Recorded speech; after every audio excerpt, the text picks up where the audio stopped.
ലോക പുകയില വിരുദ്ധ ദിനാചരണത്തിന്റെ ഭാഗമായി ഏഴിക്കര സാമൂഹിക ആരോഗ്യ കേന്ദ്രത്തിൽ ആരംഭിക്കുന്ന പുകയില നിർമ്മാർജ്ജന ക്ലിനിക്കിന്റെ ഉദ്ഘാടനം പറവൂർ ബ്ലോക്ക് പഞ്ചായത്ത് പ്രസിഡന്റ് കമല സദാനന്ദൻ നിർവഹിച്ചു. വൈസ് പ്രസിഡന്റ് KS സനീഷിന്റെ അധ്യക്ഷതയിൽ ചേർന്ന യോഗത്തിൽ KM Ratheesh, Babitha Dileep, Sivanandan, Suresh Babu, KD Vincent, Ramadevi Unnikrishnan, Muraleedharan, doctor Seena NS, CM Rajagopal, doctor Vinod Paulose, doctor Nicholas Cherian എന്നിവർ സംസാരിച്ചു. പുകവലി നിർത്താൻ ആഗ്രഹിക്കുന്നവർക്ക് നിക്കോട്ടിൻ റീപ്ലേസ്മെന്റ് തെറാപ്പി ചൊവ്വ, വ്യാഴം, ശനി ദിവസങ്ങളിൽ ദന്തൽ വിഭാഗത്തിൽ ലഭ്യമായിരിക്കും. ഇതേ സേവനം തിങ്കൾ, ബുധൻ, വെള്ളി ദിവസങ്ങളിൽ മൂത്തകുന്നം സാമൂഹിക ആരോഗ്യ കേന്ദ്രത്തിലും ലഭ്യമാകും.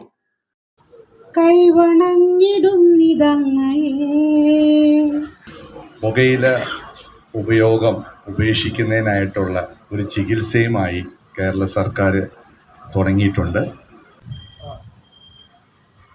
ഈ കാലത്ത് നമ്മുടെ നാടിനകത്ത് പുകയില ഉപയോഗത്തെ സംബന്ധിച്ച് നമ്മൾ പരിശോധിക്കുമ്പോൾ മുൻകാലങ്ങളെപ്പോലെ നമുക്കിന്ന് കാണാൻ കഴിയില്ല. ഒരു കാലത്തിനകത്ത് സിസർ പോലുള്ള അല്ലെങ്കിൽ വീടി പോലുള്ള ഉപയോഗം വ്യാപകമായി നമുക്ക് കാണാൻ കഴിയുമായിരുന്നു. ഇന്ന് ആ രംഗത്തു നിന്നെല്ലാം പുതിയ തലമുറ എത്തുന്നില്ല. പുതിയ തലമുറ ഇതിനേക്കാൾ ഡോസുള്ള സാധനമാണ് ഇപ്പോൾ ഉപയോഗിക്കുന്നത്. ഇന്ന് ഈ നിക്കോട്ടിൻ തെറാപ്പിയുടെ ഉദ്ഘാടനം ബ്ലോക്ക് തലത്തിൽ ഇവിടെ നടക്കുകയാണ്. അതിൻ്റെ പ്രധാന കാര്യങ്ങളെ സംബന്ധിച്ചെല്ലാം അധ്യക്ഷനായ സനീഷ് ഇവിടെ വളരെ നന്നായി വിശദീകരിച്ചു. ഞാനതിലേക്കൊന്നും പോകുന്നില്ല.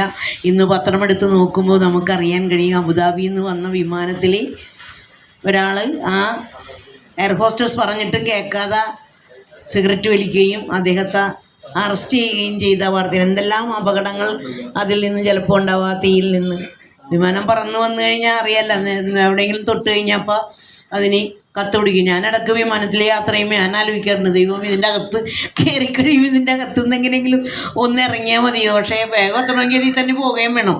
നിക്കോട്ടിൻ എന്ന് പറയുന്ന പദാർത്ഥം ഒരു സ്റ്റിമുലന്റ് ആണ്. അത് നമ്മുടെ തലച്ചോറിൽ ചെന്ന് ചെറിയൊരു ഉത്തേജനം തരും.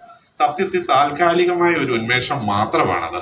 ഇതിനു വേണ്ടി നമ്മൾ പുക വലിച്ചു കഴിഞ്ഞാൽ ചിലപ്പോൾ വായിൽ ക്യാൻസർ വരാം, ശ്വാസകോശ ക്യാൻസർ വരാം, അല്ലെ ഹൃദ്രോഗ സാധ്യതകൾ വരും. നമ്മൾ ടെൻഷൻ മാറ്റാൻ വേണ്ടി ചെയ്യുന്ന ഒരു കാര്യം പിന്നെ അതിലും വലിയ ടെൻഷന് കാരണമാവും. അതുകൊണ്ട് ദയവ് ചെയ്ത് ആരും ടെൻഷൻ മാറ്റാൻ വേണ്ടി അല്ലെ ഉറക്കം മാറ്റാൻ വേണ്ടി ഒന്നും പുകവലി ഒരു ശീലമാക്കാതിരിക്കുക. പിന്നെ നമ്മൾ ഈ പുകവലിക്കുമ്പോൾ ചെയ്യുന്ന പ്രശ്നം എന്താന്ന് പറഞ്ഞാൽ വീട്ടിലുള്ളവരെയും കൂടി ഇത് ബാധിക്കും. പാസീവ് സ്മോക്കിംഗ് എന്ന് പറയും. വീട്ടിൽ കുഞ്ഞുങ്ങളുണ്ട്, അല്ലെ ഭാര്യയുണ്ട്, അവർക്കും പ്രശ്നം വരും, അവർക്കും ദോഷങ്ങളുണ്ടാവും. പുകവലിക്കുന്നവർക്ക് മാത്രമല്ല അവരെയും ഇത് ബാധിക്കുന്നുണ്ട്. പിന്നെ ഇതിന്റെ വേറൊരു പ്രശ്നം എന്താന്ന് വെച്ചാൽ നമ്മളിപ്പം മദ്യം വാങ്ങണേ നമുക്ക് ബീവറേജ് പോകണം, ഇച്ചിരി കഷ്ടപ്പെടണം. പക്ഷേ ഈ പുകയില ഉൽപ്പന്നങ്ങൾ നമുക്കറിയാം എല്ലാ പെട്ടിക്കടകളിലും മാടക്കടകളിലും ഒക്കെ ഇത് ലഭ്യമാണ്. ഏതായാലും ആശാവഹമായ ഒരു കാര്യം നമ്മുടെ കുട്ടികളുടെ വിദ്യാലയത്തിന്റെ അടുത്തില്ല. പക്ഷെ ഇതിന്റെ ഒരു ലഭ്യത കൊണ്ട് തന്നെ ഒത്തിരി പേർ ഇത് ഉപയോഗിക്കാനായിട്ട് സാധ്യതയുണ്ട്. അപ്പം നമുക്ക് ഇത്രയും വർഷങ്ങളായിട്ട് ഉപയോഗിക്കുന്നുണ്ട്, എന്നാൽ ഇതിനോട് അഡിക്ഷൻ ആവും. ചില ആളുകൾ തന്നെ നിർത്താൻ പറ്റുകയില്ല. അങ്ങനെയുള്ളവർക്ക് പെട്ടെന്ന് നിർത്തി കഴിഞ്ഞാൽ ശരീരത്തിൽ കുറച്ച് ബുദ്ധിമുട്ടുണ്ട്. അങ്ങനെയുള്ളവർക്ക് വേണ്ടിയാണ് ഈ നിക്കോട്ടിൻ ച്യൂയിങ് ഗം ഇവിടെ നമ്മുടെ സർക്കാർ നമുക്ക് വേണ്ടി ലഭ്യമാക്കിയിരിക്കുന്നത്. വലിക്കുന്നവരുടെ എണ്ണം ഇപ്പോഴും വിരളമായിട്ടാണ് നമുക്ക് കാണാൻ സാധിച്ചിട്ടുള്ളത്. എങ്കിലും ഈ വിപത്ത് സമൂഹത്തിൽ നിന്നും തീർത്തും തുടച്ചു മാറ്റുന്നതിന് വേണ്ടിയിട്ടാണ് ഇത്തരത്തിലുള്ള ചടങ്ങുകൾ നമ്മുടെ സർക്കാർ തലത്തിൽ നടത്തപ്പെടുന്നത്. ഇപ്പോൾ നിങ്ങൾ കണ്ടത് ഗോശ്രീ ന്യൂസുകൾ. ഈ ചാനൽ ഷെയർ ചെയ്യുക, സബ്സ്ക്രൈബ് ചെയ്യാൻ മറക്കരുത്.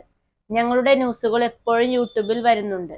പുതിയ പ്രാദേശിക വാർത്തകളുടെ നോട്ടിഫിക്കേഷന് വേണ്ടി ഇതിൽ ബെൽ ഐക്കൺ ക്ലിക്ക് ചെയ്യുക. ഞങ്ങളുടെ ചാനൽ പ്രമോട്ട് ചെയ്യുക.